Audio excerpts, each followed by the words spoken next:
Last year, my wife and I went to Nice for our honeymoon, and what really stood out to me was the unique checkered pattern floor. So, for our 1 year anniversary, I decided to make her an end grain cutting board with the same pattern. Here's how I made it.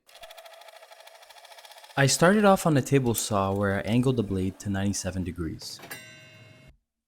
I then ripped a board of walnut and maple at that angle. After adjusting the blade to 100 degrees, I took those two pieces and ripped them once again. To glue these strips together, I used Tybond 3, a waterproof glue. Because the angle of these cuts is not 90 degrees, I was having trouble aligning the boards once clamping them together. So for the second glue up, I actually used table salt to hold the pieces together. Once the glue had fully dried, I used my crosscut sled and a stop block to make repeatable cuts at 1¼ inches. This will take into account planing and sanding for a final thickness of 1 inch. For the final glue up, I'm using a jig made out of scrap wood to glue the blocks.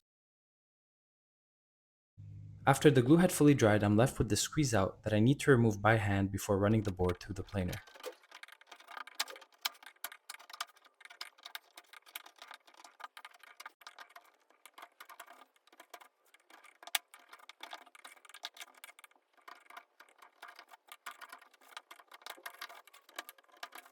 Before I can run the board through the planer, I hot glued a sacrificial piece of wood to avoid tear out.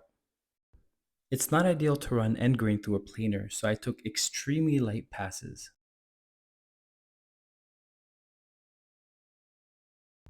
You can see that having that sacrificial board helped minimize tear out.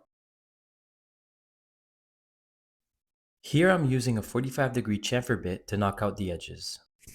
I forgot to record myself routing out the juice groove, so here's some footage from a different cutting board. Before sanding, I spray the whole cutting board with water to raise the grain. I then wait for the wood to completely dry.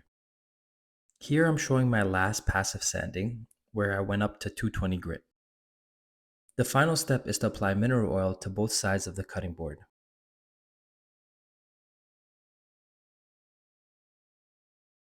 I hope you enjoyed seeing the process.